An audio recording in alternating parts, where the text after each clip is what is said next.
Well, greetings, fellow soldiers. This is Satoshi's Militia and Tin Money. Fritz and Daniel here with Bitcoin Liberty Live. We're here at Liberty Tap Works downtown in the coolest place in the middle of nowhere. And it's a nice studio we got, backdrop, all that. We got so much to talk about. It is episode 9 because last week I was on the road and traveling and I said, episode 9. And then after we'd wrapped up, and I thought, wait a sec, I have to count again because I'm out of my mind. I'm traveling. I'm tired. So, anyway, we're back home. This is episode 9 Redux. Episode 9 again, and welcome back again. Daniel's back from Prague. He lots to say about that. Wrap up, recap, thoughts, pontificating upon the way home. Yeah. I'm back from a road trip across the nation. My son wants to go to college in North Carolina, so he's lived in North Carolina, and I drove him across the country from Oregon to North Carolina, and it was a very good, interesting trip. Lots of things to talk about and of interest, places we stopped, but then it was like bye-bye, and that was sad. So letting your family go if you love them, setting them free, and he's growing up, so. He made it safely, but we're back, and now it's got getting back into some of the routines of, okay, yeah, I do have a job, and what's been going on in Bitcoin? Tell me about some prog thoughts you've been having lately. Oddly enough, I haven't had that many prog thoughts. I just did the survey for BTC Prog, and I was just like, you're great. I love you guys. You're swell. You're awesome. I can't wait to come back next year. I really enjoyed prog. Mm-hmm. The VIP passes were definitely the way to go. Worth it, huh? Well, because there was like an upstairs thing, and you could kind of go up there and hang out. But I got to see. That's where I got to meet Adam Back, and yeah, I got to see Michael Saylor in a room not much bigger than this, basically. And so it was awesome. They had great food up there. Yeah, it just it was a nice area. Like when the floor got a little I'm just tired of walking around and being on the main stage area. I could just go up there, and it's nice and peaceful. There's a table you could sit at. And, just, who else was up there? Isabella. Not that she's going to watch this, but I thought she was Carla. Are you Hey, Carla? No, I was like, hey, are you Carla? And she's like, oh, my God, I wish I was. And, no, I'm Isabella. I'm like, of course, Isabella. I knew that, but my old fogey brain didn't allow me to process that correctly. So, I'm confused. I don't know. It happens. I get so bad with names sometimes. It's like, I totally know you. I saw you yesterday, and hey, buddy. Yeah. But I met some really cool people. There's a guy, Rick, that was up there. He was a guy that lost 25 Bitcoin down in El Salvador. Oh, yeah, right. He had a great story. I really, really appreciated chatting with him. He was an awesome guy. It was tragic because, of course, people can say, oh, yeah, boating accident. Mm-hmm, yeah. How devastating would it be because you're working with your dad, and it's kind of a family thing, and they're stacking, and yes, they were a little early, but not early, and put the work in. Yeah, oh yeah. And to have it yanked like that, and plus you are pretending to be quite knowledgeable. I could see a human making a mistake where, hey, I'm good at this stuff. I know how to do this stuff. I'm being careful, and you're guiding people, orange pilling, setting them up, and then you get yanked, and you're like, what did I do? And you realize it. Well, he gave a speech on the expo stage. There was two, like the big main stage, kind of like Bitcoin Miami was, and then there was like a little smaller stage in the back. He wore a kilt, didn't he, or something? Yeah, I wore a kilt, and he was really forthright, really honest, and I think he's on a noble mission. And so, I got a chance to chat with him. I met a ton of great people over there. A lot of the folks that I follow on Twitter, I get to meet in person, and so it was just awesome, like all around. Great environment. I actually thought it was a lot better than Miami was. Like, Miami was cool. I don't think I was quite as into the space as I am now, but overall, like, Eric Stacks was awesome in person. We got to go out and have steak dinner together. He always looks kind of serious, if you know what I mean. Yeah. Like, he's cool, but kind of like business cool. Yeah. Well, he gave a great speech on the expo stage as well. Guys like Oz and like I'm a Bear Hunter, I think on Twitter is what his handle is, and Robin Sayer, of course, and just there's a list. It's I was thinking about I was going to give a shout out to everybody. I was like, man, I can't even. There's a guy Zaza Wow Wow, awesome guy. Wow Wow. Zaza Wow Wow. Zaza Wow Wow. Yeah, he was really, really cool. I think he's bigger on Instagram, like in terms of what he's sort of putting out there for content. But he was just a chill guy. We're just hanging out and Cool. like I said, there's so many people I couldn't. But it would have just been a post like this long of just name dropping kind of thing. But huge salute to everybody I met out there. You guys were all great, and I'm really appreciative of the time you all spent with me and just talking about Bitcoin and. I wish I could have been there. Yeah, me too. I think you would have had a great time. I think, totally. but Robin brought up a good point, and I was chatting with Robin Sayer over dinner, and it's the night before he did the Sailor interview, and if you haven't checked it out, you should, because he says it's great. I haven't had a chance to watch it yet. He had a live viewing show this morning, but it was like 4 o'clock in the morning here or something. I set my alarm and got up early, and then I was listening. I got halfway through. I was too tired. I fell asleep. Yeah, here's my takeaway. Sorry, Robin. My uninformed takeaway. And Robin said so, but it was true. You know how Sailor can, not that the questions aren't new and unique or whatever, but Sailor will go down these very well paved trails that are huge and new as a paradigm for anyone. Yeah. And I've heard them 20 times. Right. I love them. I'll listen to them again. It reminds me and reinforces me and puts it in some perspective.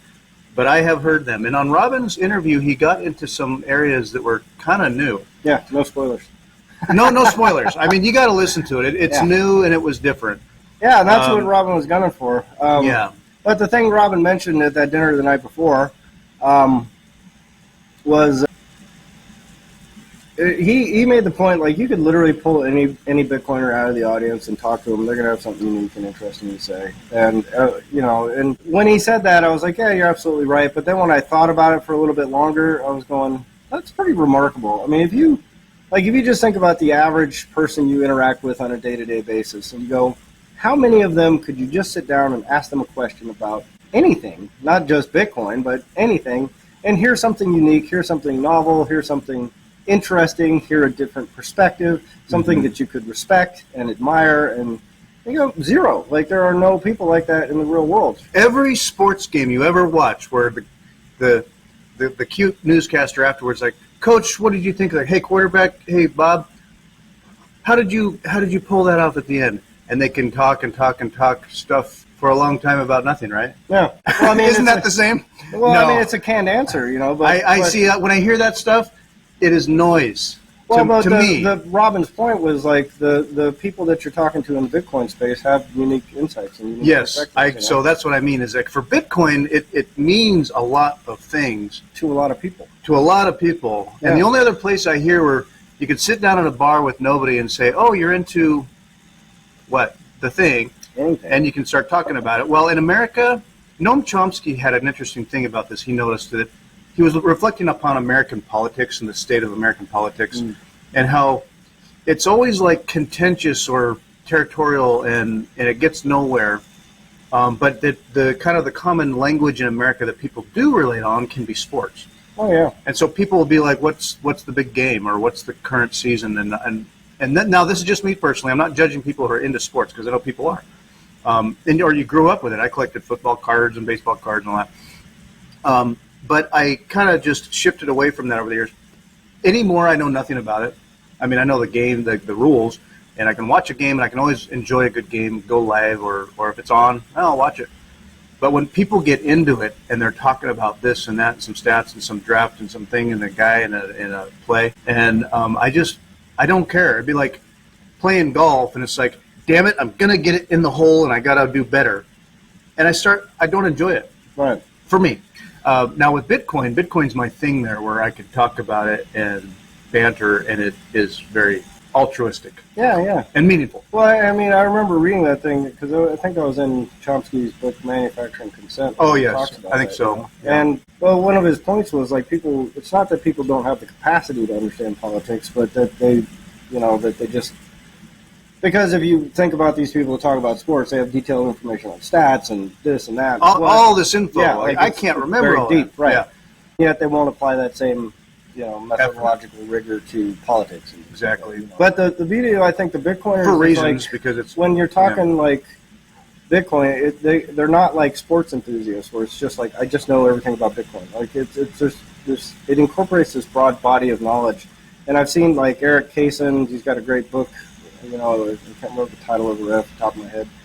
But it touches on philosophy. And you talk to Lynn Alden, she's touching on like pure economic theories. And you look at Michael Saylor, he's talking about business. And talk about like anybody that's talking in this space. They bring their unique perspective to it, their unique expertise, but then it gets incorporated into the Bitcoin world. And all roads go to the top of the Bitcoin mountain. Right. And the view from the top is the same. Yeah. And that's the beauty of it, though, is you get these really, really unique, broad scope perspectives of the world through the lens of Bitcoin. And you don't get that with football or soccer or baseball. There's always another big or game. finance bros or anything like that. It's always, something.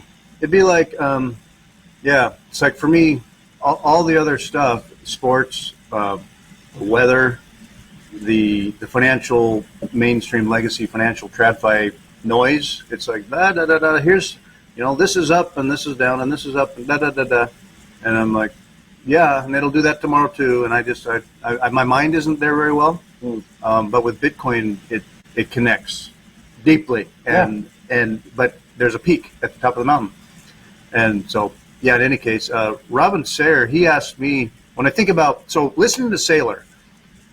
I'm going to finish it later today, and I'll probably listen to it again. Because I'm going to start it all over again because I need that train of thought. Interesting responses to questions that he also asked me during our podcast. Right. Like, where do you see ourselves? Where's it going? What's going to change? No spoilers. So, general topics. But same questions he asked me, and what I realized is that I was like kind of catching myself being, I'm not entirely sure, but it could be kind of like this or that, and here's how it could affect me. And I ramble, blah, blah, blah, blah, blah. And then 5 minutes later, it's like, did I say anything? Saylor just is on point and has, you can toss him a question, and it's like he's got an essay on that in his brain. Yeah. And he starts going, and he can go for a half hour if he wants. And he did that with the same question that Robin had asked me, but in such a better way that made sense, and now I incorporate into my thought about it all. Of where we're going and stuff like that. In any case, I'm just always impressed by Saylor and his capability. And Robin's questions were not wild and different, but provocative for Saylor in a way that Saylor went in new directions. Yeah. I loved it. Yeah, Robin was saying that. He was like, it was after. I think he was already on the train back. He's like, yeah, man, I got some really good stuff here. It's like stuff you haven't heard from Saylor before. I was like, man, awesome, can't wait. So awesome. Yeah, I'm super excited to see what he did. And, I'm proud of Mr. Sayre himself. Super motivated kid. Just really, it was great hanging out and talking with him. And just, he's a real go-getter, and he's driven and motivated. He's really inspiring to me. I'm going like, yeah, I got to be more like this kid. And that's like my ancient fiat body has conditioned me for. So yeah, and like doing our podcast, it's like just like his approach to it, like just do it. Yeah, just do it. Yeah. And he's doing it, and so we are too. And indeed, it's awesome. You got your Bitcoin hat? You got get that in check? No, I had this custom made before I left for Czech Republic. Oh, cool. And it's nice, sleek. Thank you. It's sleek. Fitted cap. I'm not a big fan of the adjustable caps or the flex fit. I think that's zip tie in the back. It's cheap. No zip ties in the back. This is legit 5950. Nice. MLB type style fitted constructed hat. Put a little bend in the brim. Boom, good to go. I got my Abundant Minds coffee cup that I use now. Sleek and black Abundant Minds. They're I got my country cup. We got our swag. Man, sounds like it was such an awesome visit. It's hard to encapsulate everying about it, that just stalled beautiful over city. It's absolutely old architecture. It looks like old and new. Just stunning though. They're really sort of. They reminded me of like the USA in the '90s. Kind of like everything's sort of on the upswing and everything's getting better, and it was great. My unfortunate sort of downside to that is I know like 30, 40 years from now it's going to be in the same decline we are. Like it's just that's where fiat goes, right? But right now they're in the upswing of the fiat thing. Maybe we have all started to make that shift by then. I hope so. Maybe things are all better. Yeah, if we don't, it's going to be a shit show. But I think we are. And on that topic, I've been reading The Mandibles. I'm almost done with that book, The Mandibles, and it's getting heavy because it gets what you watch and how it affects a family is just how things get worse and worse and worse, and what you do. And it's ahead of where we are now, but it What's the can be Mandibles? dark. Oh, the Mandibles is a book. Lionel Shriver, I believe she wrote it. Matt Odell on Truth for the Commoner with Marty Bent, he brings it up. Their last podcast, he mentioned it again. You know, you start talking about fiat slide and the end of empires, and yeah, Matt will say Mandibles. It's in the Mandibles. Anyway, the Mandibles. It's a book that speaks to what fiat slide looks like, and you know, gradually, if you will, as it slides, and reasons and excuses about it. There's a little bit of Atlas Shrugged in there on if you've read Atlas Shrugged, and you can see this almost like painful, like, oh, why is the government doing it this way, or why are these smart people tackling these problems this way? Like, do you see what's going on here? You're strangling it to death, and it's like, no, this is the way through, is do all this bullshit, and it's bad. So, Mandibles. Yeah, I guess it's bad from some perspectives. Somebody's got a perspective that says it's better, right? So maybe we have to get through there to be better. We can't recover unless we had it bad. Like, well, I mean, you know, I don't know. It's the whole thing about any of that kind of stuff, and especially like the naysayers and the future doomers. And I'm a doomer, like, so it's not an insult. Like, I'm not digging on anybody. Like, I'm kind of a doomer. I can be a doomer. And yet, lately, I'm net bullish on life in general. I just kind of go, I think things are going to get better. And historically speaking, the optimists are always right. So, and we've got Bitcoin now, so it's a different world. Mm-hmm. And things are changing. And they're changing quicker than I would have expected by now. So I'm kind of bullish. I don't have as much fiat doom and gloom as I have in the past. I recognize things are not great right now. Like, it's not that I'm living in delusional bubble land or something going like that. Everything's so fine. Like, I'm not like a liberal Democrat. Oh my goodness. Because they legitimately believe that. Everything's fine. The economy's better. And I go, like, what the heck are you talking about? Like, you people are like completely out of your bloody minds. Yeah, but they just don't see it, you know. Like, the thing is, if you're making $150K a year and you live in a nice house on the West Coast somewhere and you get to go to the beach and you're going to dinner, and like, inflation doesn't hit you as hard as if you're making $50,000 a year, $60,000 a year. So you just don't quite notice. And especially if you're like a tech family up in Seattle or something like that, or you're in the Bay Area, like, you can afford to avoid the problems of fiat that are just utterly apparent to anybody who has to deal with it on any meaningful level. But if you're insulated from it, then it's kind of, it doesn't seem like that big of a deal. So it's really easy to incorporate the propaganda that says everything's fine, Bidenomics is working, and, you know, like a friend of mine posted a thing from John Oliver about how dangerous Trump is going to be this time again, you know, and I go, look, man, it's and yet, like, another friend of mine had posted a picture. He went to the little speech by Biden and Obama or whatever when they were in L.A. And I was just going, like, what? How are you guys supporting this? Is that when he had to be carried off stage? Yeah, well, it was led off by Obama. Just come on, man. We're going this way. And the thing is, there's like this bubble think around these people that just they you know, but it's sort of the same bubble that the Trumpians get into, and sure, where I mean, it's more like cult-like thinking than any sort of independent thinking going on both sides. Yeah. And you go, if you don't see the problems that Trump creates, and you're just not looking. But just like if you don't see the problems Biden is creating, you're not looking. And so it's frustrating to be in the middle, because you end up being the person nobody likes. You just go, oh, you're a fucking Trumper. I'm not a Trumper. And then the Trumper goes, oh, you're not a Trumper. Well, fuck you, you're a Biden guy. I'm like, I'm not a fucking Biden guy. Like, yeah, walk away. Yeah. So you just end up on this little island of just like, you're both wrong, and fuck a lot of you. Like, I don't know what to tell you. But your guy isn't going to fix shit. So, yeah. And then, I mean, so like Trump can say some pro-Bitcoin type things, and it makes Bitcoin a narrative in that game, which, you know, for me, it's kind of like the ETFs. It's like, I'll never buy the ETF, but having them is a good part of the mainstream narrative now, and a mechanism. A political candidate, say, discussing Bitcoin, good or bad, if it's on the agenda, then it's part of. Oh, I dropped my pen. Then it's part of the narrative, and if there's a candidate that's for it, it's that little crack in the broad consciousness, I suppose, which I think is good. So any consciousness is good. That said, I still have family in town there. I think they're living with us now. They're not leaving, but I've had a lot of family in town. And actually, so yesterday, my 3-year-old daughter now, her birthday was yesterday. We had a good birthday party and all the fiat food associated with a kid's birthday, and it's fun. Got to do it. It was cool. Lots of family. Brought fiat food. I brought some fiat food Goddamn treats for us. cupcakes over there. I'm trying to get rid of my fiat body.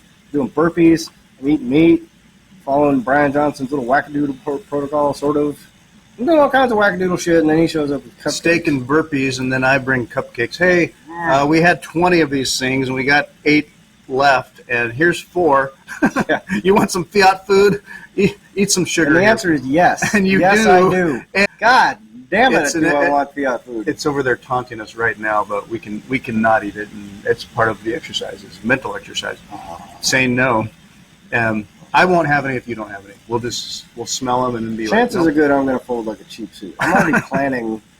There's already the rationalizations in my head of like why it'll be okay for me to eat a cupcake. After some good proof of work, you deserve a cupcake. Right. Any of that bullshit. Like I'm fucking weak-willed. We all are. I am. I disgust myself as I'm stuffing a cupcake in my face. Disgusting. Good fun 3-year-old's birthday. She's so cute, and she's a charming little kid. She's smart. I love her. And family hanging out, and of course, Less cute. should we talk about boomers? Less cute. Boomers suck. I don't want to talk about boomers. I don't even No, like we don't giving them have to. airtime anymore. No, I don't want to make it a. There's a great book. It's called Generation Sociopath. You should read it. The guy makes a great. He outlines just a case-by-case study of why boomers are complete lunatics.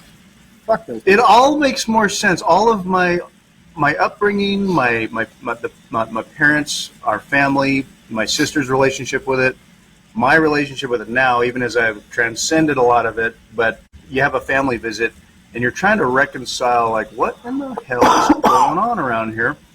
And if you can categorize it as like, oh, they're sociopaths, it all makes sense. It all makes sense. And suddenly I can be like, okay, it's not me. I'm okay. They're who they are, and it'll be okay.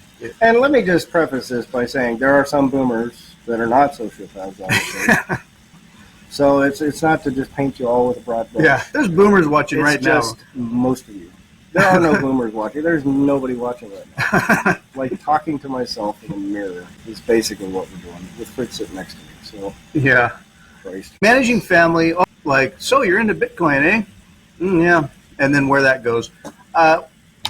So talking about being a doomer, it's very, very superficially. For me, my approach to people when I'm translating orange pilling or where I'm going with it, because I'm mindful of where they're at with it and where they're on the path, it can be price dependent sometimes. When the price has been crab walking like it has been, or it drops more than you think it ever should, which that's a question I was going to bring up to you later here, was just who is selling right now, or who sells this Bitcoin? I have my thoughts. So, okay, price, where you make some efforts and it hits an earlier wall than you expect, or just, whatever. And Guy Swan on a recent, I think I heard it on Spotify, but one of his audio That guy's really good, by the way. He's smart, and He's beyond smart. That guy frames things so well. yeah, I am so impressed every time he opens his mouth. He's got, I mean, it's a rare quality. I think he's underappreciated. I really do. Because that, when I hear it, I just go, man, that's so good. Like, I'm envious of the way he crafts stuff. It's like, man, that's good. Like, it's game recognized game. Not that I have much game, but I learn from these people. I'm just so appreciative of the personalities out there that are smart and deliver steadily. And Guy Swan recently on one of his audio talks, he was talking about, like, is orange pilling this, you can press it, coffee there. It might be less strong than it was. Got some coffee going here. What was the title of it? It was like, is orange pilling over, or is orange pilling done? Is it have we orange pill? have we hit our cultural wall with orange pilling? Is it time just to, like, it's gonna do what it does? Stop spending your energy and emotional state over orange pilling when you hit walls.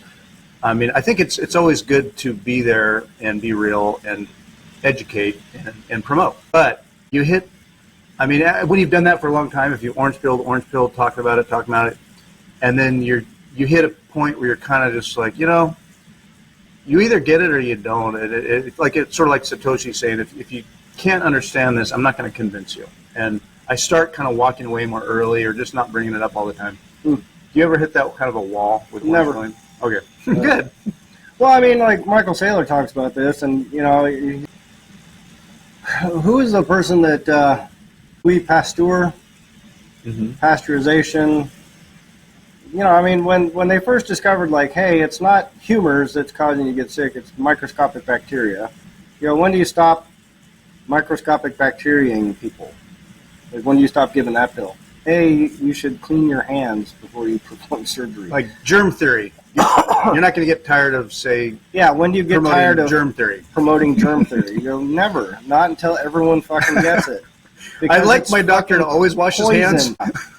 And if you hear people spouting nonsense about germ theory, you go, we all know. Everyone knows that it's not germs. The fairies sprinkle humors in your bile, and is it dark bile? And your bile is imbalanced, and we just have to put some more bleeding on Have you been bleeding lately? Well, you maybe should bleed some more. So you continually push back against that narrative. It's just like, how long do you keep promoting heliocentrism?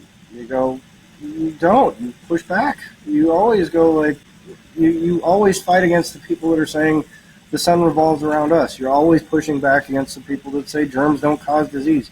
You're always pushing back against people that are saying dumb shit. Like, that's the goal of conscientious human beings, is to continually challenge and push back against dumb shit. So just by having integrity, you're not going to say, well, okay, I'm not going to bother mentioning germ theory. Yeah, you go, I'm too tired to try and save people from germs. Fuck, man.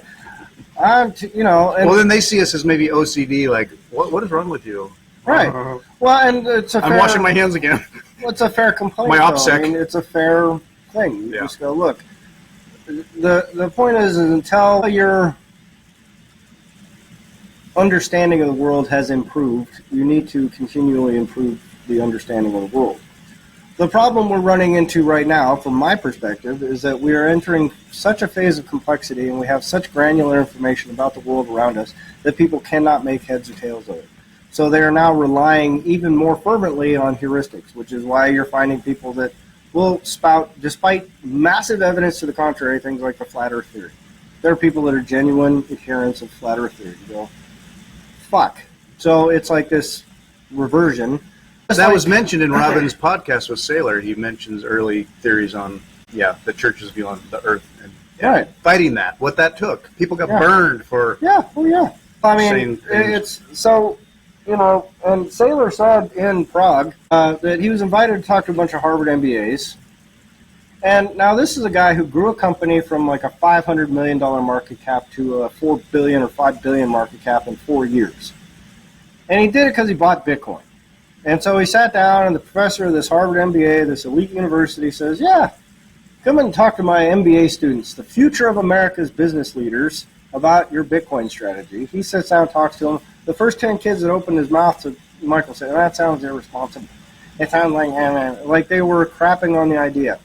MBA students at the elite University of Harvard, the elite business school of the Americas, were shitting on a guy who just 10x'd the market cap of his company in 4 years.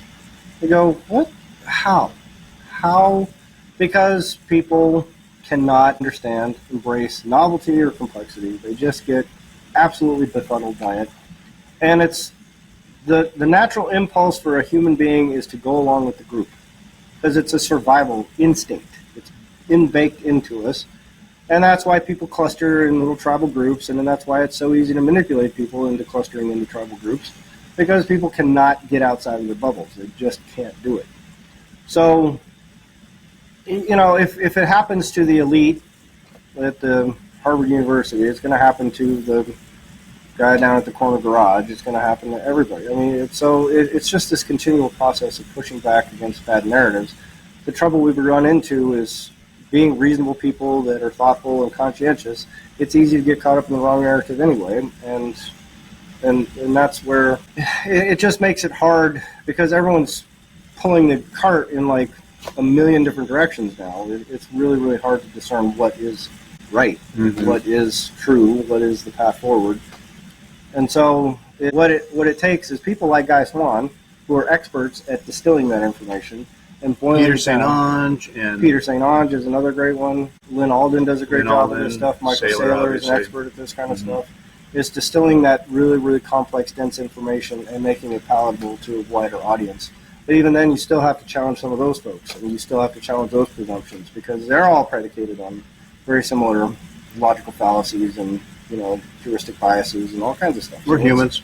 It's complex. Yeah, it's complex, and we're all humans. And so then I appreciate the genius humans that I learned from.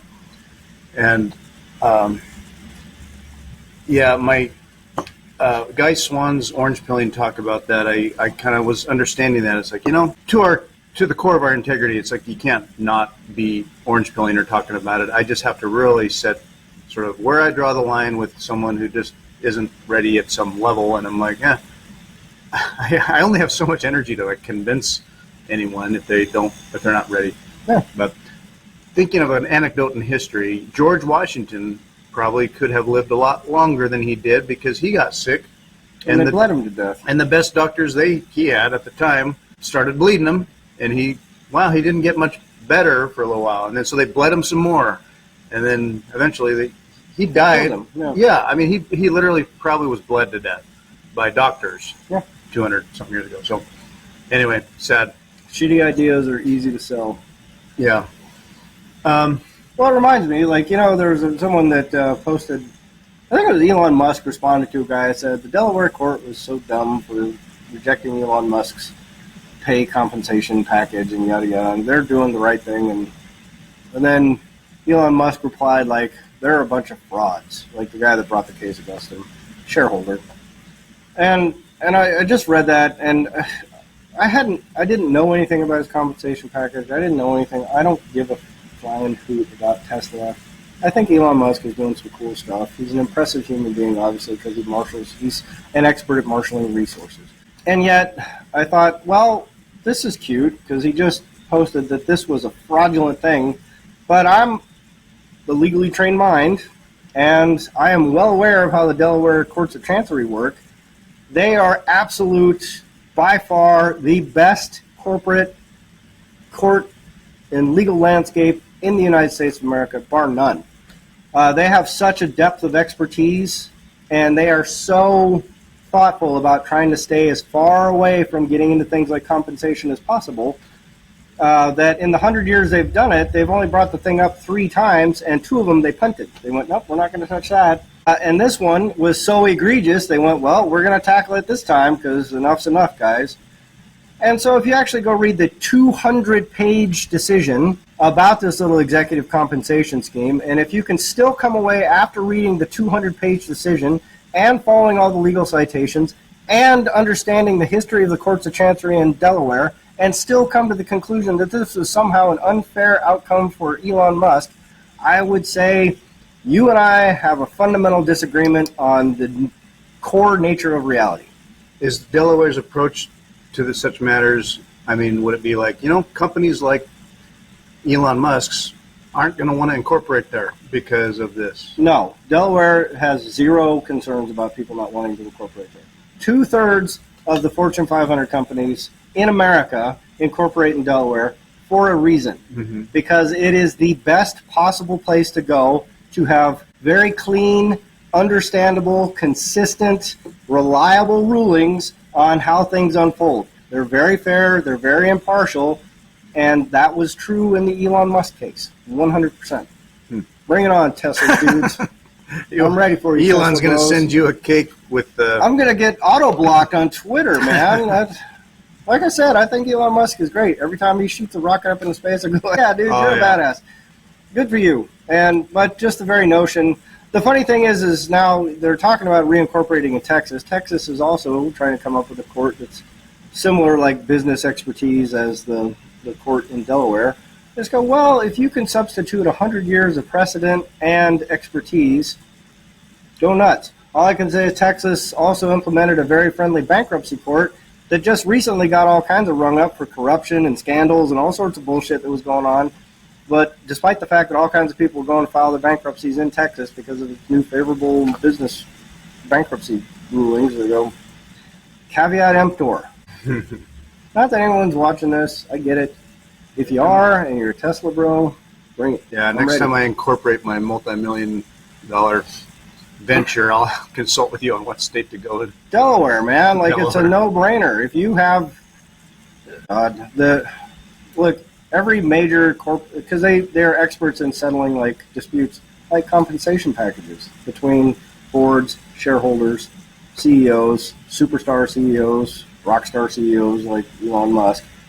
It was a very, very, very well-reasoned opinion. It's 200 pages. You cannot tell me in one 5-word tweet that is a fraud without breaking down 200 pages of legal reasoning. It was very, very well supported. I'm going to read that tonight. I doubt it. Okay. Zero chance. Add it to my list. I got to take your word for it. That's the thing. I can't decipher all that kind of thing, but no, I get it. I mean, you've talked about other Supreme Court rulings where people are like, look what they just did. They did this one thing, and it's anti this and pro that. And it's like, whoa, man, the wheels of justice grinding the way they do. There are smart people looking at it from a different perspective than what you often presume, and it's big. Yeah, well, what people presume is that their little heuristic idea about how the world should work is a good idea. I can tell you universally, it's not. If you have a simple solution to a complex problem, chances are so high that you're wrong, it's not even worth mentioning. I don't disagree. I'm always learning, and so I maintain that open mind. So yeah, Delaware, Elon Musk. It's out of the context of my frame of being able to sort out all the time. I kind of focus on what I can for me and my world. I'm just trying to pick apart Tesla builds. Yeah. I traveled across the country last week, and boy, awesome trip. I mean, my boy and I, we drove through Moab and hit the Four Corners. Interesting surveying situation there, and middle of nowhere, but cool. Navajo res. We saw Billy the Kid's grave, and which I'm like, okay, yeah, Billy the Kid, Wild West and all that. And I just thought, what? He's an outlaw, or I don't quite fully understand it. There was a big cattle baron thing going on back then. I mean, corrupt sheriffs. You know, Albuquerque history. You may know some of the Lincoln County wars and wars over like legitimate businessmen coming in to just run a ranch and getting shot dead by the sheriff and deputies for being a competition to cattle barons who are already there and were buddies with the sheriff. So there was that crime. And Billy the Kid, not that he didn't do his own hijinks and had his own troubles from an early age, but he was a witness to some of this and was willing to testify. And the governor was like, yes, I'll pardon you if you testify. And it resulted in a whole bunch of further prosecution of murderers, businessmen and murderers. And then he didn't get pardoned. Yeah. And the governor just ignored him. The governor's Arizona, or New Mexico. The governor of New Mexico at the time just sort of walked away and was like, you can hang. Yeah. And so then Billy the Kid was like, well then, screw all of you. And clearly the whole system is corrupt. So Billy the Kid, interesting history there. Yeah, we talked about it last week. Yeah, we did a little bit, yep. And but it goes to the same thing. There's a lot of complexity there. The simple narrative is that Billy the Kid was an outlaw. He was.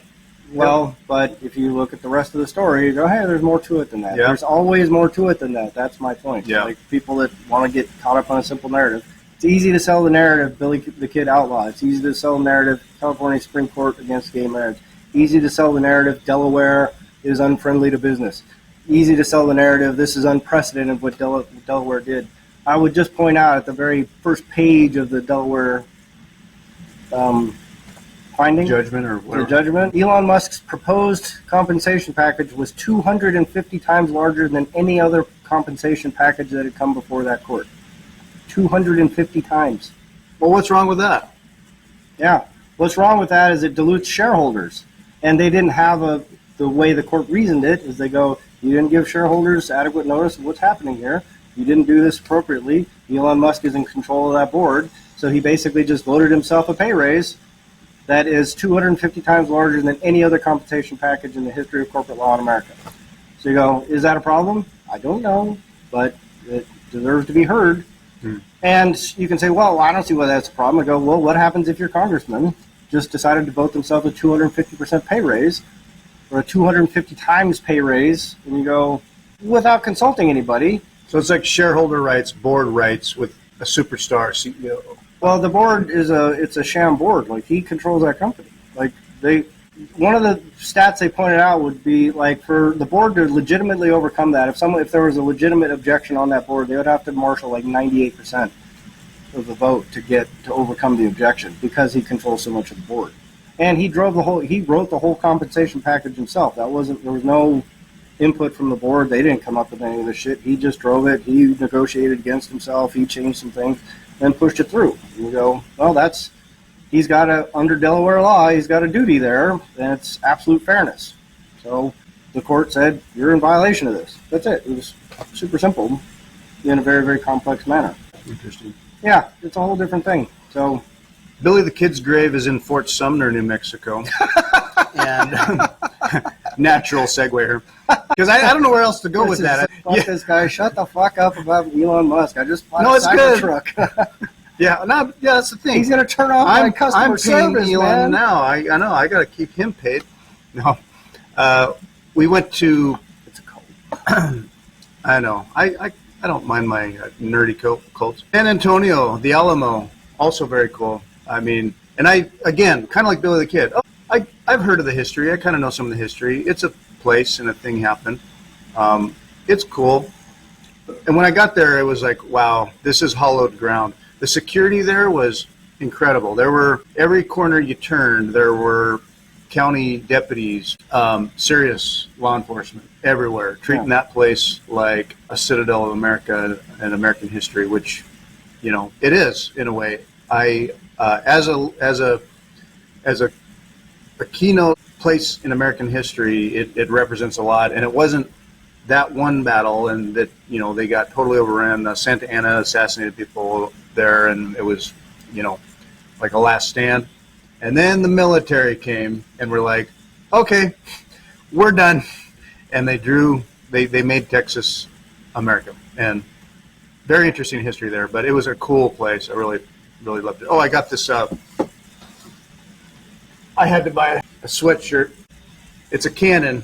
Come and take it from the Alamo.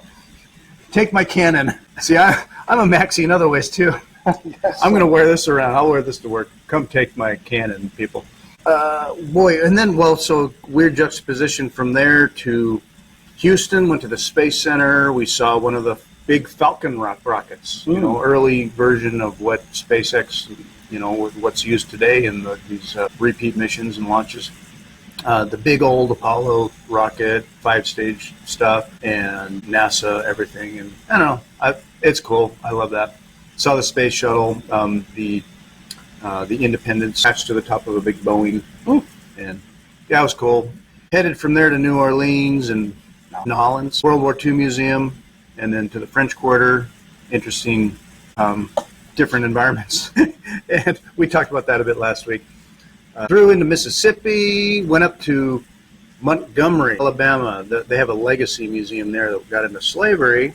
So lots of different slices of American history, sorted as it is, and also inspirational as it is. And it's just a really interesting spectrum of American history, what it's made us, who we are today, the legacy we carry with us today, and where we're going. I just found it really fascinating. By the time we hit stopped in Atlanta, we're heading to Raleigh, North Carolina, and the boy and I were both just fried. Like, we're done. We're tired. We've been on the road. Let's get there. And then so we thought about other stops, but we were just like, hey, after Atlanta, it's like, let's just get to Raleigh and be done. So anyway, then I flew back Wednesday and landed at like 1 a.m. back in Oregon. So quite a trip. So we've had our journeys, and we're back, and it's good to be home. I don't know about that. You could have stayed home. I could have stayed. Yeah. Prague was awesome. I really enjoyed it. There's a kid I met over there, Grafton, runs a company called Vexel. It's I heard about that. BTC, man. Yeah. It's really cool. Can't get it here in America. Thanks. What's the obstacle there? Well, they're just worried that, it's non-KYC Regulations. exchange. Yeah. Well, I mean, they just don't want to get tangled up in it, right? Which is understandable. But, it's America. Dang regulations. See, It's always more complicated than that. all it is state control over human freedom, Delaware. Yeah. That's what it is. I So don't know. Let's talk about libertarianism. No, I don't know. I'm not real educated on it, although if you want to, we can. Libertarianism? No, I don't know. I just want to shit on the libertarians' heads, too. Well, we're gonna. I'm ready to pick fights today. Who wants it? We're Tesla gonna, Bros, libertarians. Come on, let's go. Oh, we're gonna have to have Travis on. He was Matt read one of his comments on one of their last rabbit hole recap episodes where they're commenting about stuff. And anyway, so Yeah. but What Travis. was his comment again? Oh, it was about terrorist babies and Oh yeah, I remember that terrorist. the Israeli conflict and what's going on there. Yeah. Which also, that's a topic. The Gaza situation. I mean, in my head, superficially, I could. This is a fun one.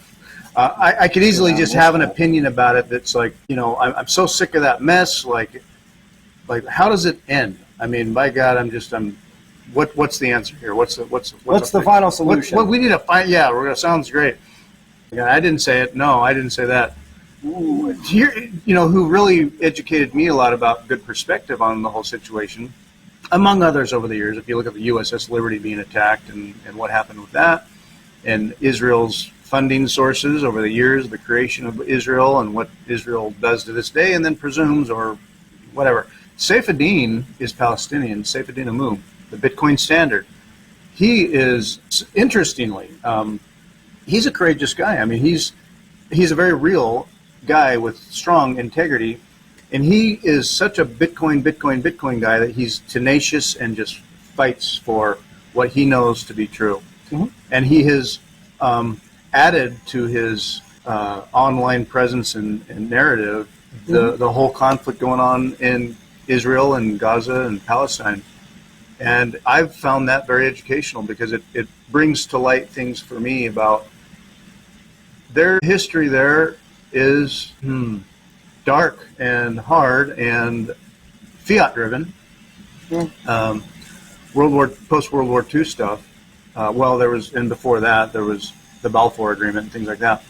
But anyway, not to get into it, but Saifedean really does. He's challenged Jordan Peterson to a debate because Jordan Peterson's been very much on the Israel side of, let's end this, and he's very Christian roots. Still doesn't make sense to me. But, and that's a whole other thing, is the belief systems behind what, because I have talked to people who, for them, at least Israel represents a Christian stronghold. It's not. It's a Jewish stronghold. What are you talking about? Well, and that's the thing, is it's not Christians say, faith. well, at least it's part of the Old Testament, right? So is Islam. Christ, it's the same. They're Abrahamic religions.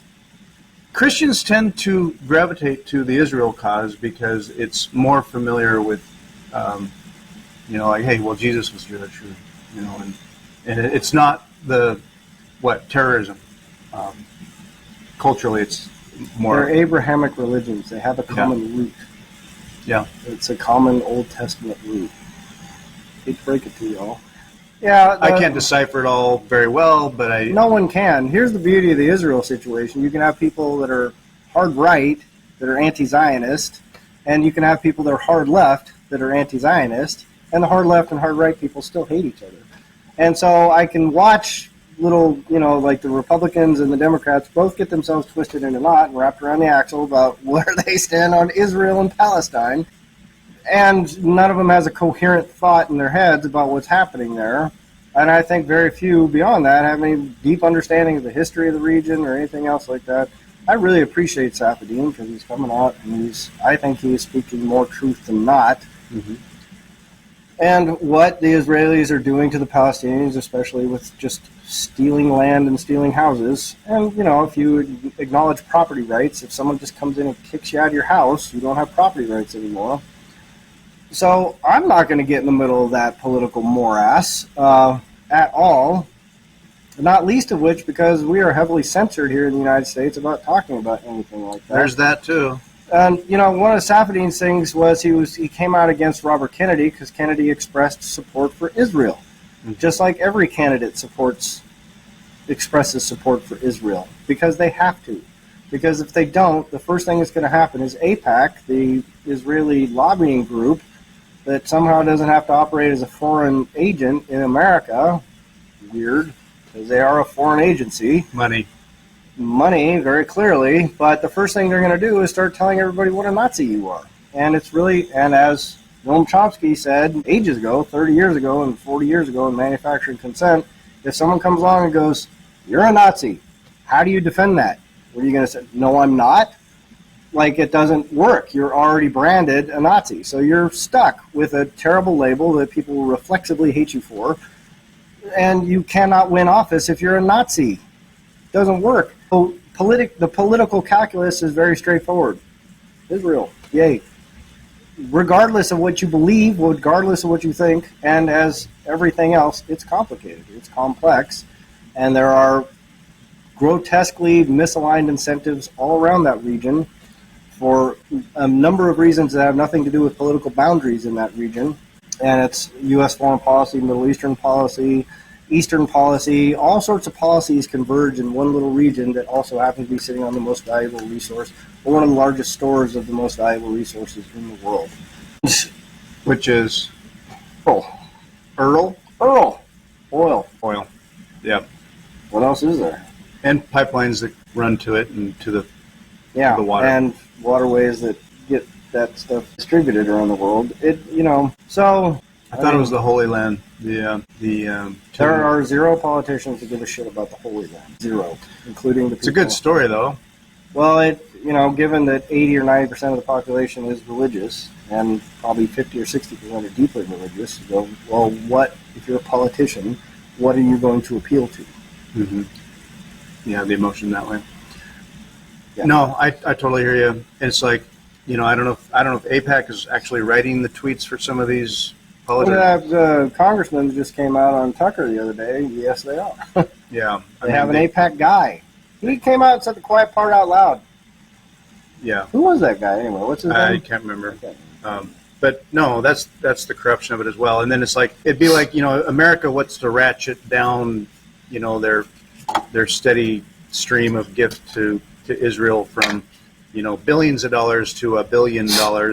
And Netanyahu has a big stink about, like, give us our damn money. And all I see is money to fund wars, proof of war, effectively. All I see is proof of war. And it's the same old fiat, printing money, spending money we don't have for power and control in regions that have a deeper situation than the profits we'll make off what we're going to have in that region. Well, I mean, that's kind of what I'm going to be touching on in the next part of my book, which I started writing last week, on greed. And what that chapter is really about is incentives. And the thing is, it's easy. It's an easy narrative to go military-industrial complex. They siphon all this money because they're greedy, and they just want to make money. And I go, yes, I can see that. See why you think that. And you go, after World War II, what happened to the United States military? Do you know? Shrunk quite a bit. Correct. What happened right after World War II ended? Right after? Mm-hmm. About 5 years after. Boomers started having all their kids. I don't know. Communist ideology started spreading. And one of the first places it spread was Korea. So the United States went to ramp up for Korea, and they went, Christ, man, we got to go through this whole process again. Do you remember how much debt it cost to fund the last war effort? Do you remember how hard it was to call up all those troops, repurpose all these factories, redo all this shit just so we could go fight communism, which many then and today view as an existential threat to democratic institutions and norms? So they went, shit, we can't keep doing this. We can't call up an army, put them all away, put all our toys away, and then go and call up a new army and build new toys and then keep doing this. This is incredibly wasteful. And it leaves us very unprepared to deal with global conflict. We can't do that. We need to have a ready, capable armed forces at all times. especially now that we're the world's reserve currency. We cannot allow this to continue happening. Both oceans, Asia and Europe, and hey, everywhere probably. We have the nuke. Well, not just the nuke. How do you keep that military force going, though? Money. Well, just it goes beyond money because it requires materials, resources, People.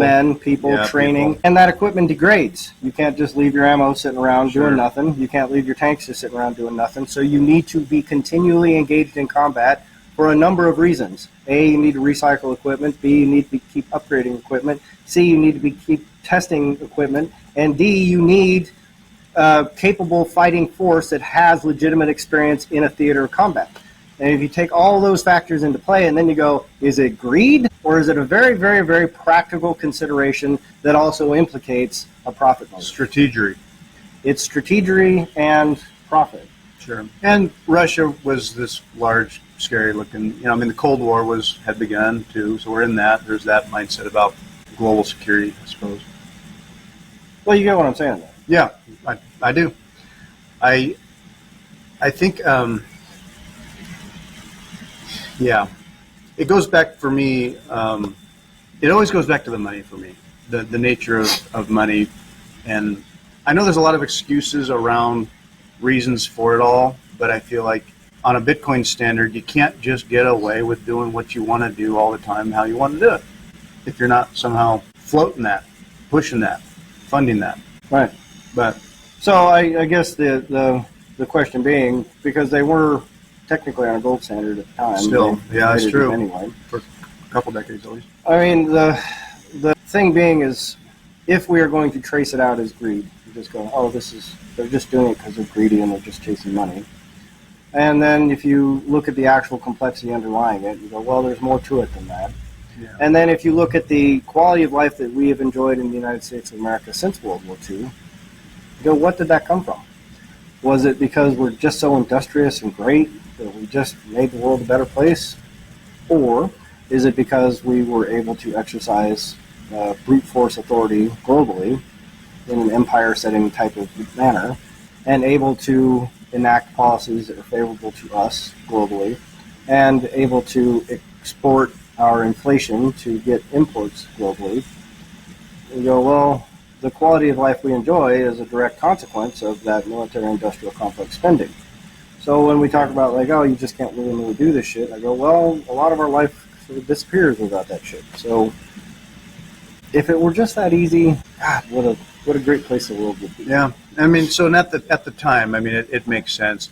Your chapter on greed, the beginning of it just dropped last week. Yeah, so it's all about 1,000 words so far. Yeah. So it's the beginning of it, and I've read it, and it goes into a couple of directions which you're working on still, and it hasn't come together yet. But because like Carl Munger, show me a man's intentions and I'll show you the outcomes. Charlie Munger. The incentives. The incentives. I'll show you the outcome. And I'll show you the outcome. So the incentives and Ayn Rand. Mm-hmm.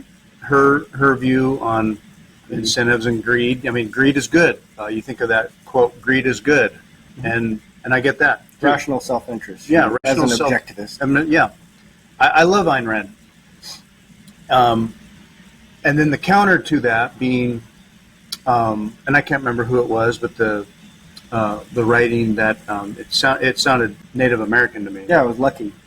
And Cora Dubois, can't look. She was interviewing a Wintu Nation medicine woman, mm-hmm. and that was her name was Kate Lucky. That was her quote. So imagine all of this from the perspective of an indigenous Native American in a tribe in America, looking at all of this going on, and saying how screwed up and toxic and harmful to the earth all of this is. So how can greed be good when you're so out of balance on what? Everything. More power, strategery, control. Yeah. Which drives that mechanism, objectivist as it is. I see both sides, and I think that's where I haven't sorted it out personally for me. I totally relate to what is life of human animals living on a planet in balance. What does that look like sustainably? far different than what we have, Yeah. and how ruthlessly hard we've come doing that, Mhm. and the outcomes we have there. Mhm. And on the other hand,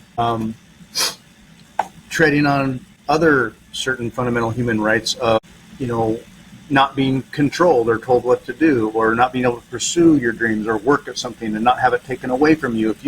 If you made and built and created something, having that taken or distributed or controlled. Yeah. I don't know where they clash. I'm looking forward to seeing where that goes with your talks. Well, the beauty of it, I think, is like the Matrix is a great.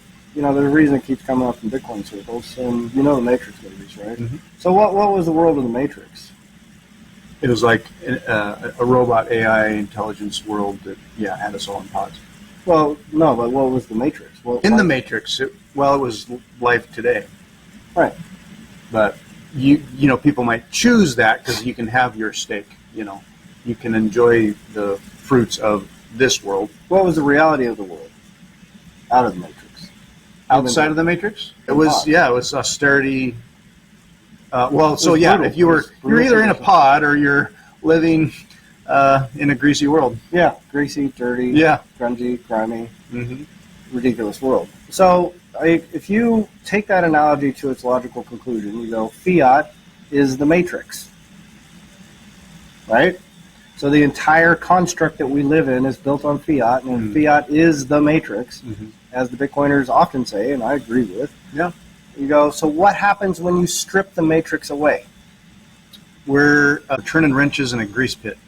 Maybe. I don't know. In a pod. Yeah, or we're living in a pod. In a boat full of goo. So you can be a battery for some superintelligence. Now, I don't think there's some superintelligence that's got us in a vat of goo.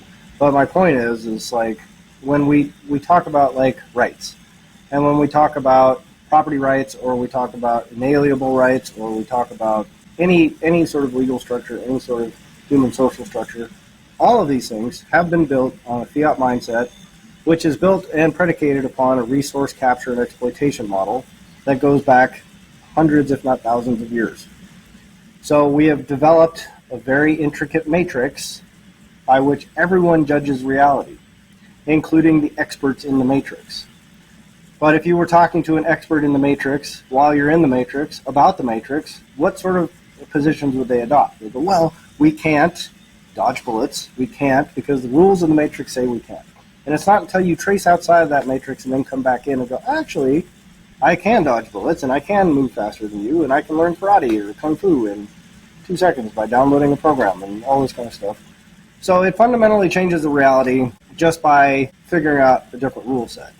Understanding the actual rules of the environment and how they work changes how you interact with the matrix.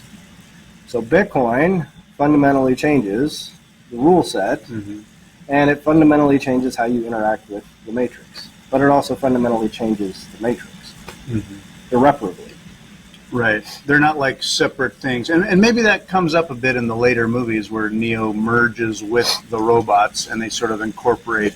I mean, I don't know where it goes from there. The movie 4 got pretty woke and crazy for me, but my thought would be like, okay, the robots need the humans to some level maybe need the robots. I don't know.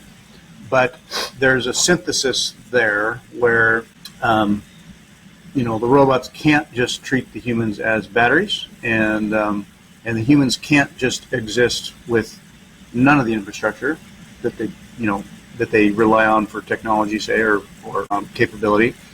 So maybe Bitcoin being like the synthesis that helps fix the matrix as the Great Realignment.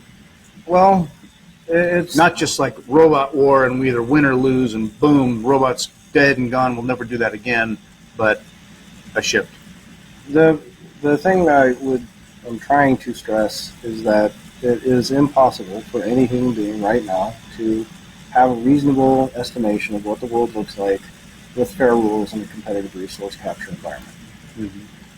And I don't know what that means to you. I've been struggling to explain this to people. Well, I'll just ask, what does that mean to you if I say that? Honestly, I don't know. I think it involves hardship to some degrees compared to what we're used to. The thing I just said involves hardship? say the Great Realignment, the shift. Well, here's the question. Does it go, it's not even really a question. The point I am putting forth in the book is that it is impossible for any human being to conceptualize what the world looks like if you have a fair rule set in a competitive resource capture environment. Yeah. So how that would lead to hardship, I don't get. It doesn't make sense. Just the transition we'd all go through doing that, because what we're used to.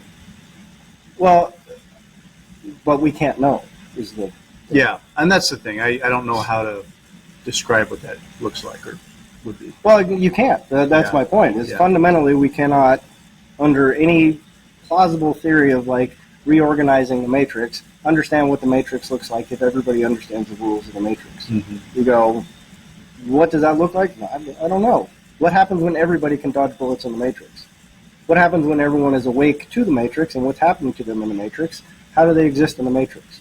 So when people talk about like, well, this is a greedy action or this is because of this incentive or this or that and the other thing, the chain of incentives that are underneath those very topical things that we're all looking at right now are extraordinarily different than just the topical thing we're talking about. Yeah, and I think what makes it hard for me too is that realistically I think getting there fully is going to take a lot of time when we talk about orange pilling and just how slow that is. And effectively, people will get there on their own over generations when it's at first fed to them in a trough, like this is your new feed. And like when we talk about Bitcoin to people or we orange pill people are not going to see it. And part of that is it's going to take generations of people growing up with new incentives to create those new outcomes. What makes you think that? I think it's like talking about boomers, talking to people about Bitcoin. I think people have their frame of paradigm of reality done, and it's done. It's not going to change. Right. I mean, things may change around them, but they're retiring and dying within this pot. Right. It's going to take a generation or two beyond that to feel the new shift and live it. Okay. So you think that it will take generations. Let's put it back in the matrix. If we're in the matrix, you think it will take generations of matrix people to figure out a different way of being incentivized if, let's say, overnight, 1 million neos showed up in the matrix? Unfortunately, frankly, yes. I just think humans are not that smart. So if there's 1 million neos that are now suddenly thriving and successful, and they are suddenly changing all the rules around them to make things better for themselves and for the people that aren't awake to the new rules, your opinion is that the rest of the people in the matrix would see all these massive positive changes in the matrix all around them, and they would still just cling to the matrix anyway. It could be a gradually, suddenly thing, but who is that one character who's like, I'm going to choose the blue pill. Yeah, the guy Keep who me in the wanted the matrix. I want the steak the way I knew steak was. Mm-hmm. Keep me in the matrix. Put me back in the matrix. I think there are people that even as it changes all around them, it could improve their lives, or it will just necessarily. It's either gonna have to be very translated or just handed to them like this is how it works now, and then they'll adapt to that to some extent. But mentally, I think they're wanting the blue pill. They simply are. Well, I guess the thing I'm saying is, if you took it as, let's take it as true, that people have to live in the matrix, because you don't get to escape the matrix. And there's a fundamental flaw in the rationale around the matrix that go, if you take the blue pill, you wake up from the dream. He literally says that in the movie. If you take the red pill, you go down the rabbit hole. Mm-hmm. The rabbit hole, all this is the fantasy land. This is the ANCAP fantasy, is the red pill. The blue pill is you wake up in reality. The reality is you have to fix and deal with things in the matrix. I thought it was the red pill That's a common understanding of it. If you actually listen to what they say, which nobody does, if you actually listen to and interpret the words that they're saying, you take the blue pill, you wake up from the dream. If you take the red pill, you go down the rabbit hole. You go, well, which one's reality? The rabbit hole or waking from the dream? See, with the blue pill, if I remember correctly, you forget everything that ever happened here. You wake up, you simply go back to work and back to what you did. You wake up from the illusion. But you remember nothing. You're just nothing. You wake up from the illusion and you go back to reality. This is what the blue pill means. I'll have to look at that again. I know. I hadn't thought about it at that next level. Nobody does. Nobody does. But if you actually listen to what they're saying in the Matrix, between the blue pill and the red pill, the blue pill says you're going back to reality. Red pill says you're going down the rabbit hole. You get to see how far the dream goes, and you get to explore. The dream. I thought it was reality. They never say that. Well, that's not clear to me in the memes that I see with the hands and the pill. I'm not saying that. That's what I'm saying is everyone assumes that the red pill is reality because it's harsh, it's draconian, it's terrible, and everyone has to fight to live and survive. And reality is just dreary and boring. Gotcha. But if you actually listen to the words that Lawrence Fishburne says in The Matrix, and nobody listens to it. They impose upon that their dreams and ideas about what they want the world to look like. But they do not listen to the words the guy says. And the words the guy says are you can wake up from the dream or you can go down the rabbit hole. Okay, I got to watch that scene again because We'll watch it after this goes off. Yeah. No one agrees with me. I get it. You can challenge me on this all you want. Doesn't matter to me. I would say just listen carefully to what they're saying because I think everyone's got it backwards. My point with all this is if you go, okay, I'm going to wake up from the dream, I'm going to be in the reality is the Matrix, and suddenly the rules in the Matrix have changed. The rules now favor and incentivize good behavior over bad behavior.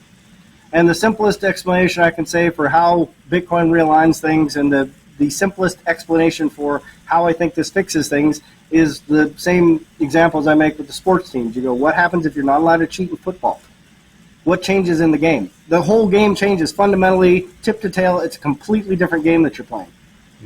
Same objectives, same play, same equipment, same everything. But if you can't cheat in football, the game of football fundamentally changes forever. So you're not leaving the game. You're not walking away from the stadium. You're playing the game, but the game now is fair. A good game. Yeah. And that's the point I'm making in the book is competitive resource capture with unfair rules leads to conflict, chaos, violence, and death.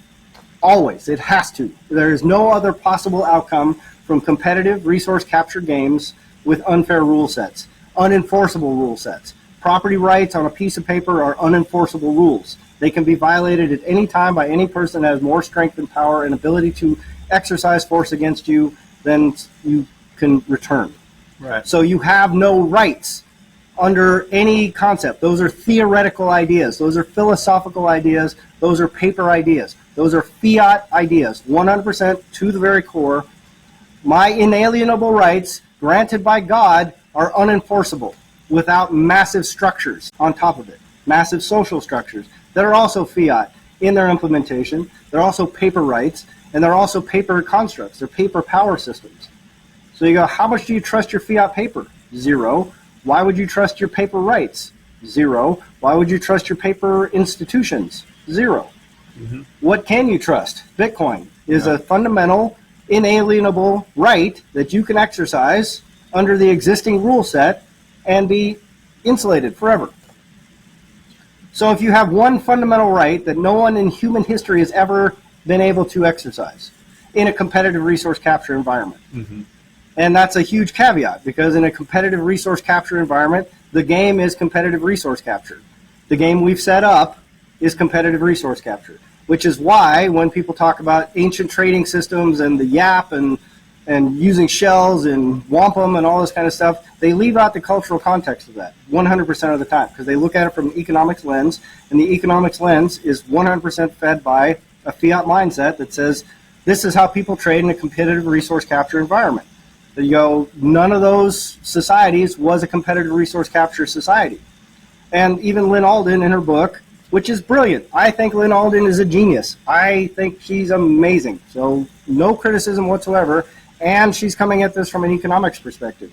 She gives very scant attention to the fact that, well, some of this was ceremonial. You know, it was overwhelmingly ceremonial, the way they used and exchanged those shells, beads.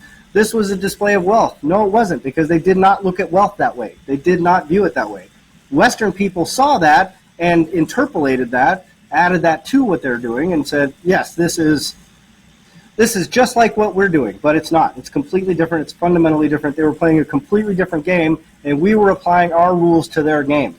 And our rules favor absolutely crushing them into dust, because we are there to exploit them. They were there to exchange culture, exchange ceremony, exchange knowledge and information. They were there as a cooperative environment. We were there as a competitive capture environment, which is why we stomped them into the dirt and exploited them to no end.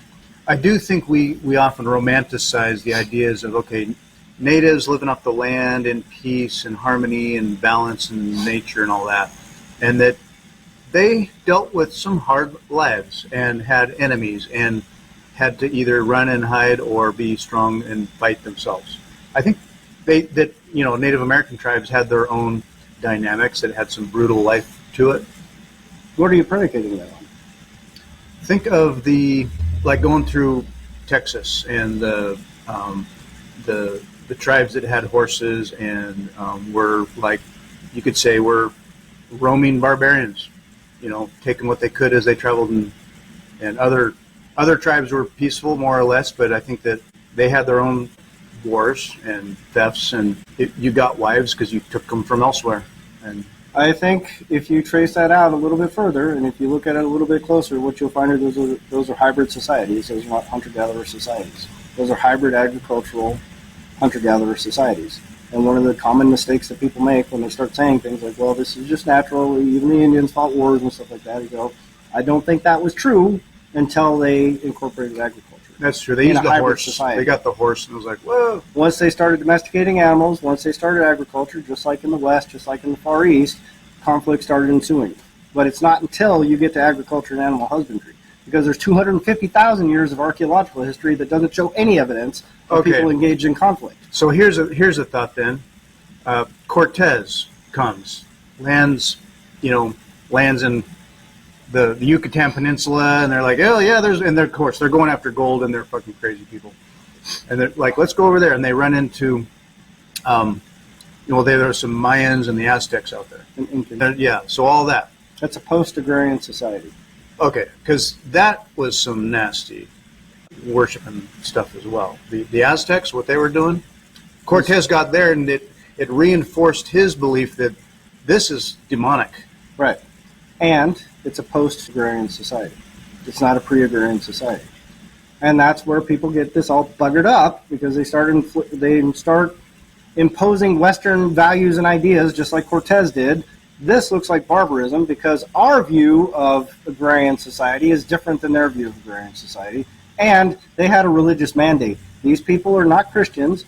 We need to take them and from them and incorporate them into Christianity. And yet, what we're talking about is a post-agrarian society, a post-animal husbandry society. These are not pure hunter-gatherer societies. Anywhere you go where you start introducing agriculture and animal husbandry, you start introducing conflict 100% of the time. So if you strip away agriculture and animal husbandry, all of a sudden that internecine conflict, that intertribal conflict, all that diminishes significantly. So you can have you can have a peaceful coexisting state of balance, and from that, for various reasons, can arise horrible situations people do. Whether that's Genghis Khan to the Aztecs to Cortez. All those examples you just gave me are agriculturally based, animal husbandry based societies, or they're a hybrid of hunter-gathering and agriculture and animal husbandry. So are you saying the balance we would have would be devoid of all that? No. What I'm saying is, if you want conflict and violence, because everyone cites this as like, oh, war is natural. Well, no, it's not. It's natural after you have a resource capture mentality introduced. If you have competition for resources, then conflict ensues 100%. So I don't think we can prevent that mindset from occurring. People are going to do it.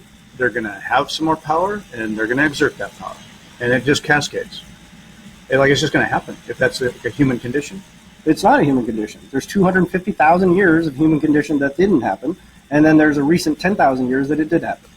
So what would make anyone, not just you, but anyone, say this is the natural state? 250,000 years of no competition for resources, 10,000 years of bloodshed, warfare, and tears over resource competition.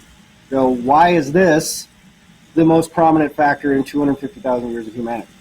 Is my question. I guess I'm not sure. I mean, well, it's not. That's the point. The very simple answer is if there's only 10,000 years of conflict and human misery based around agriculture and animal husbandry, and 240,000 years before that, where there was no wide-scale conflict, bloodshed, wars, etc., for resource capture, then you go, the natural state for human beings is obviously the 240,000 years, not the most recent 10,000. Well, the cat's out of the bag. So we are where we are now. We have all the technology and weapons and things that we just have them now. It's happening. Correct. We're there. Mm-hmm. So forget that old age, the ages of balance. It's gone. What makes you say that, other than a fiat mindset? Because the cat's out of the bag, and you could always say, gee, I'm a harmonious guy. I'd like to get along with harmonious neighbors. And when there's a problem, I can get a gun. Mm-hmm. I can do what I need to do. Mm-hmm. And if I'm understanding correctly, perhaps what Bitcoin does is fixes that and can get us back to a balance regardless of the fact that, the cat's out of the bag.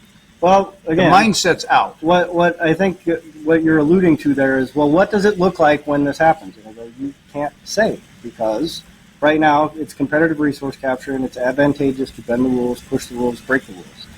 If you have a rule that you cannot bend, break, or cheat on, then you go, what does competitive resource capture look like when the only resource worth capturing can only be obtained through voluntary cooperation with other people? So even in our modern world, we can have the tech or the tools and stuff, but the mindset will be fixed because of the game fix that Bitcoin provides. I would strongly recommend you strip out the idea of what the modern world looks like and solely focus on how the rule set changes. Only from the perspective that we're in it now. We're living it. Right. And so from this foundation that we're living and breathing, what is that shift to get to a better outcome with Bitcoin? Like basically, we're not going to let it all go and go back to whatever Stone Age it was. Well, no one's suggesting that. I just don't know what that looks like. I know. That's what's hard.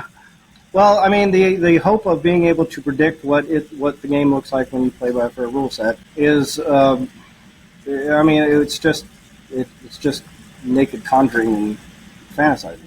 What I can see happening is that people will, work and build and invent and create things and use those things, and natural human mind, where and when you can, you'll leverage those things to get more, the greed.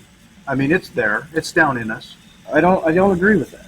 I fundamentally disagree with that perspective. That could be healed by a new mindset that Bitcoin provides by fixing the game. Like that would go away. I fundamentally disagree that greed is a central tenet and component of human existence. Or don't call it greed. Call it improved outcomes for myself because I can do more of that thing easier. I would say the challenge in that perspective is that what we think are improved outcomes are very much informed by a very corrupt rule set. Sure. You go, this is beneficial to me under corrupt rules. It's better for me to buy a house and save up my 401k and da-da-da-da-da because the rules I'm playing under are very unfair, very corrupt, very broken. They are subject to people cheating the rules. The only way I can survive by playing in a game with broken rules is by cheating a little bit myself. So there's your incentive structure right there. I could still see wanting improved outcomes. I would like. I'm gonna have a kid. Our family's growing. I would like a bigger house. I would like a nicer house. Actually, I'd like to build a porch for a view. And you're making improvements, and it's not greed or competition, but you're going to grow and make improvements, and you're going to do that in ways that are the most efficient and smart that you can. They're improvements. Improvement. Based on what? Based on what metric are you improving? Say it's practical and quality of life. Well, is your Tesla a practical improvement? Absolutely not. Well, someone might think it is, because there is a corrupt incentive in getting that Tesla. There's a corrupt incentive in expanding your porch or getting a bigger house, or et cetera, et cetera, et cetera. And if your incentive alignment goes, if I gave you the choice, would you rather your child have great health and healthy upbringing, but your house was 500 square feet? Or would you prioritize making your house bigger? Which are you going to choose? I could see them being compatible at some That's level. not the question. I need another room in my house. That's not the question. If you had the choice, If you had to choose, yeah, I mean family and you choose the health of your child your health. and a healthy upbringing, right? Sure. 100% of the time. So if the incentives, because right now the incentive goes, my kid might have a better life if I have a bigger house. Maybe. And I'm doing this for other reasons beyond just the improvement of my child's health. You go, the incentives that are pushing you towards these economic decisions are predicated on a bunch of things that are fundamentally broken. So if it suddenly changes that incentive structure, so you go, my kid will be healthier if I have a smaller house, because you don't know, that might actually be healthier. Then you might be incentivized to go, I do not want to improve my lot by expanding my house to make it less affordable for me to heat and provide for my child. Instead, I want to shrink my footprint so I can make my environment healthier for my child.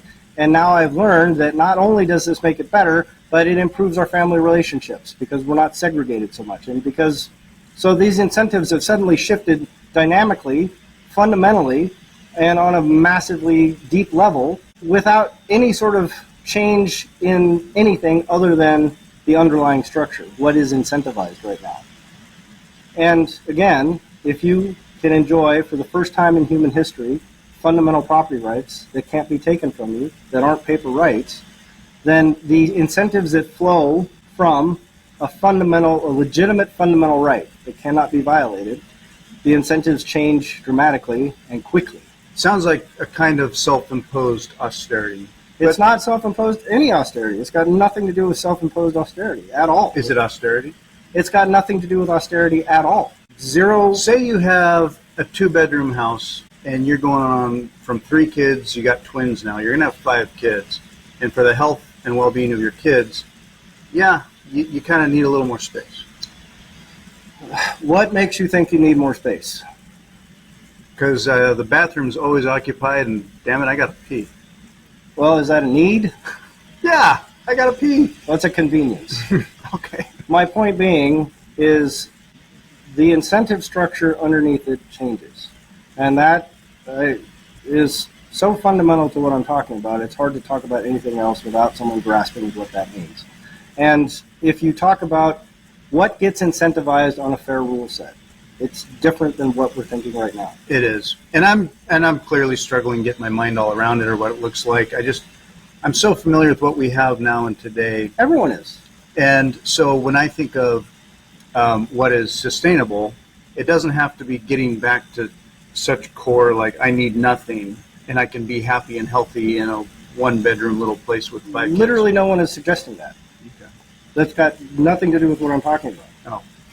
At all. Like I'm a little befuddled how we even got there, because what I'm saying is you don't know. There may be an incentive that says, hey, I'm incentivized to build the biggest, largest gold-plated mansion I possibly can under a Bitcoin standard. I don't know, because we don't know what that rule set looks like. We don't know what the world builds upon a fundamentally fair rule. Sure.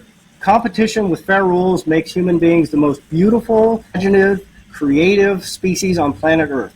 If you put 2 people in competition with a common goal and 2 people in a competition to go, who can make the best rocket, you get the most amazing outcomes. If you put people in a competition who gets to take the best rocket, you get the ugliest outcomes.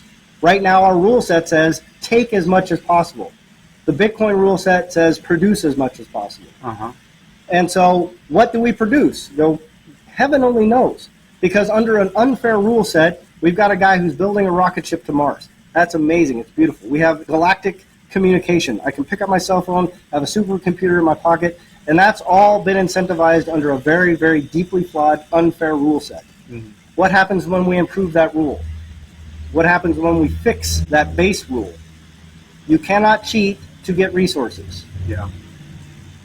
I get it. That changes everything. And it's not that we disagree about it all. I think it's just getting my mind around how this could look and what the incentives will be. It's going to be beautiful, is what it looks like to me. Yeah. It just doesn't look like this. Because when I look out here, all I see is waste. All I see is, it's all waste. All of this is wasteful. This entire structure that we're living in is wasteful. Just think about food. How much food do we waste? 80% from what's grown to packaged and shipped and whatever processed and thrown away. It's a huge amount. Massive amount. Yeah. How much waste do we have in just a gallon of gas? Yeah, when you follow that supply chain out, You get, of the energy that is produced in a gallon of oil, we get to capture about 5% to move my car down the road. Mm-hmm. And that's a car, by the way, that I only use 5% of the time. So how much waste is encapsulated in just that one little vehicle sitting on that one road? We are surrounded by enormous amounts of waste, because right now the broken rules incentivize massive amounts of waste. And it incentivizes a massive amount of people suffer, so we can be wasteful here, sitting on top of that dominance hierarchy. I get it. If you fix that rule, then it does not incentivize waste. You can't be wasteful and get Bitcoin. You cannot waste resources and acquire that property. Yeah. There was an interesting quote I saw, and it gave me pause for thought, because I think I deal with it. I do this myself. Is that fiat spent or fiat wasted is less Bitcoin stacked. Yeah. So it's not just it's not just Bitcoin. It's not just selling Bitcoin. It's also fiat you wasted. Yeah. Well, it's wasted fiat is Bitcoin not bought. Well, it's all waste. I mean, yeah. Moving into that was fun. Moving in that direction. I'm just badgering Fritz relentlessly. I'm good for it. This is how I learn. My brain is a sponge. I'm incorporating my anti-fiat. I'm so locked into my little book thing right now. I'm just like, he's writing his book. He's just into it. Thinking of the great Realignment.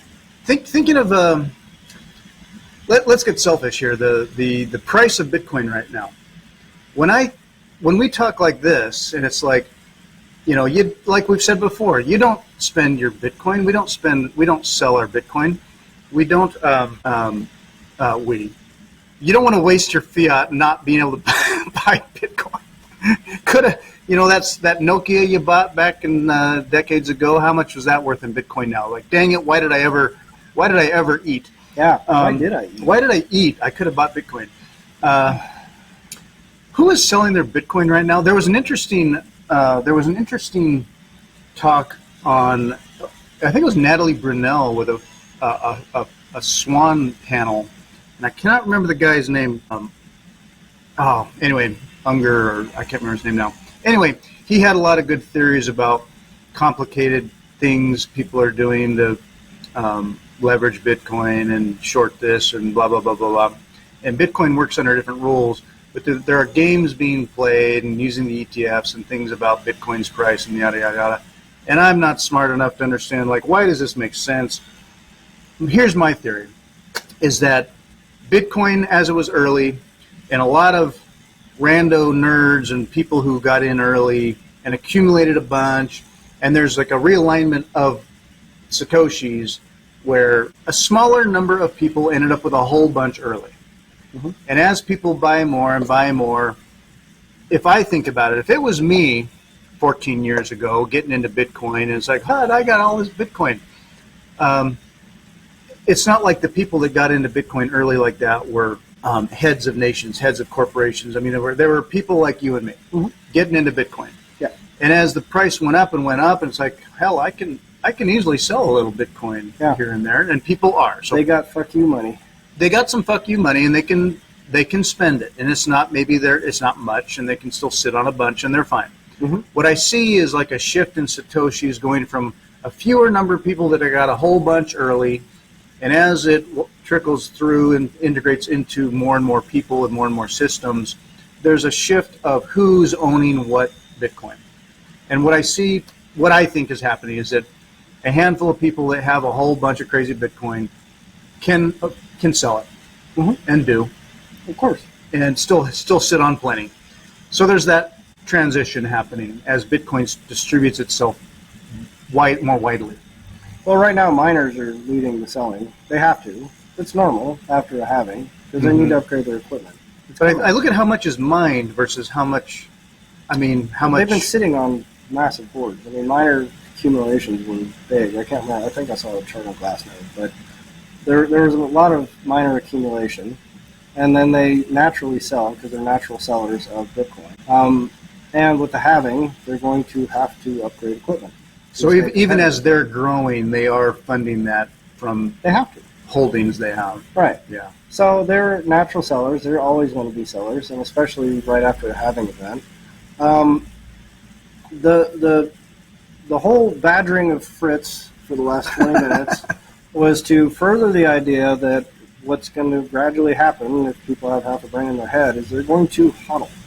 Because it's the first time, and I can't stress this enough, anybody, all 3 people that might listen to this far into this hour and 40-minute podcast, this is the first time in human history, ever, in the competitive resource capture game that we've been playing for a couple thousand years now, where someone can own property that cannot be taken from you. That has never, ever happened. Right.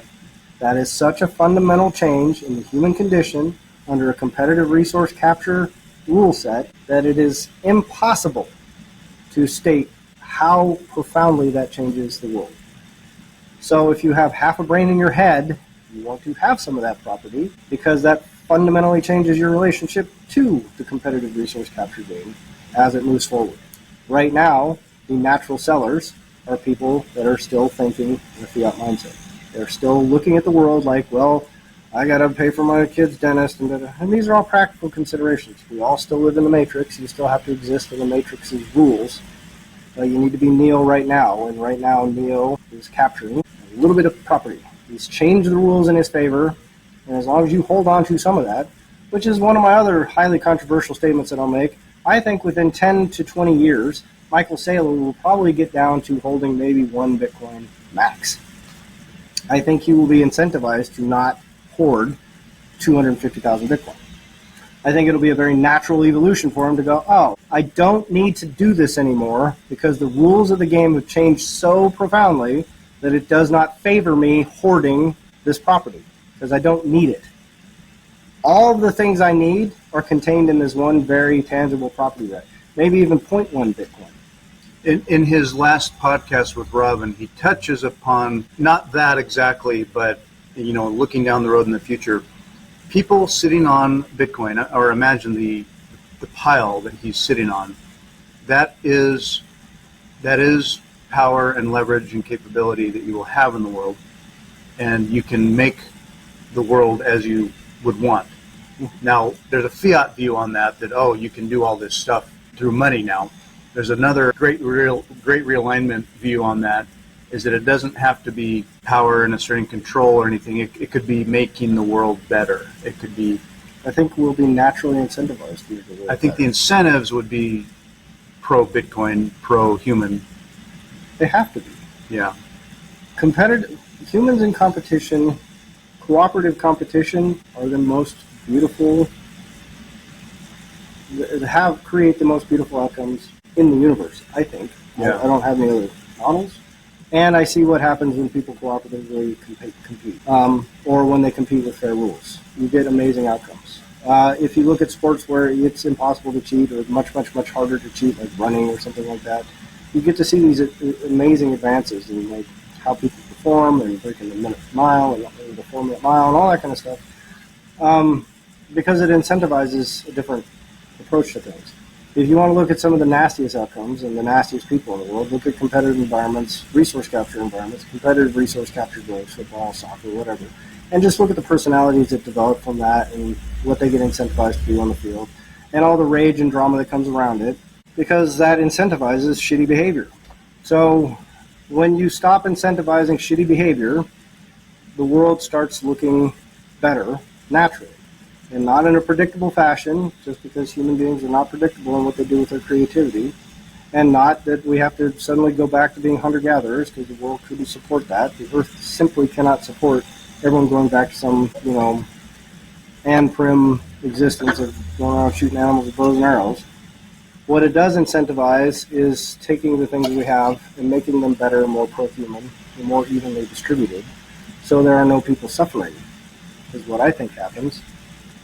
Yeah, guys like Sailor have a huge capability now and in the future to make the world a better place or a different place. And I think with their view on the world and their incentives, I think it's going to be good because their incentives are different.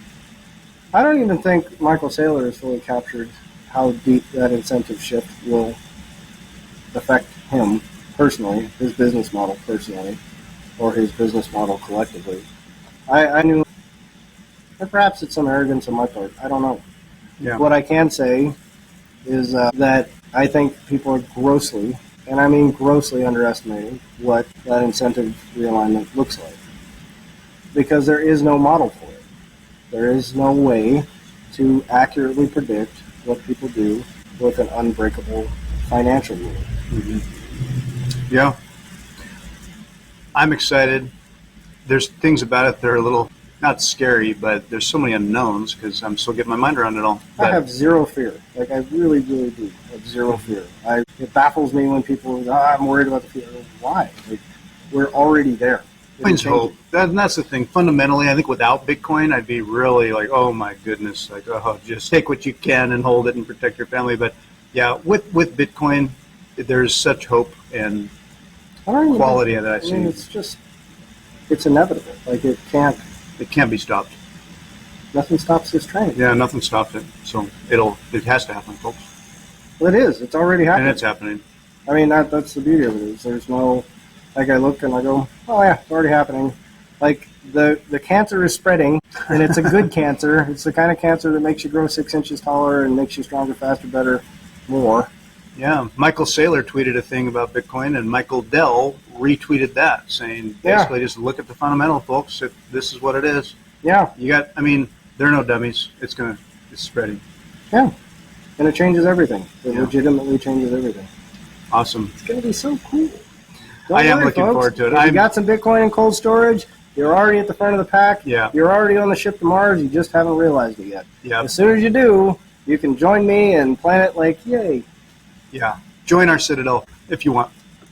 No, I'm excited. I think we could wrap this one up today. Yeah, I've we had a badgered lot. Fritz relentlessly. I think he's exhausted now. He's like, oh man, I have things to ponder, and I got a podcast to listen to as well. Yeah. Michael Saylor. Sailor. It's a good one, folks. I'm halfway through it, but man, it's good. I haven't even started. It's good. I got to go eat some Fiat food. We're looking at a goddamn cupcake. We got our cupcake sitting over there taunting us. Fiat food. So good. Chocolate, sugar, Fiat, everything. Well, thanks for joining us here at Bitcoin Liberty Live, episode 9. We're going to wrap this one up, folks. We'll do it again. See you again next week. Toodles. Bye.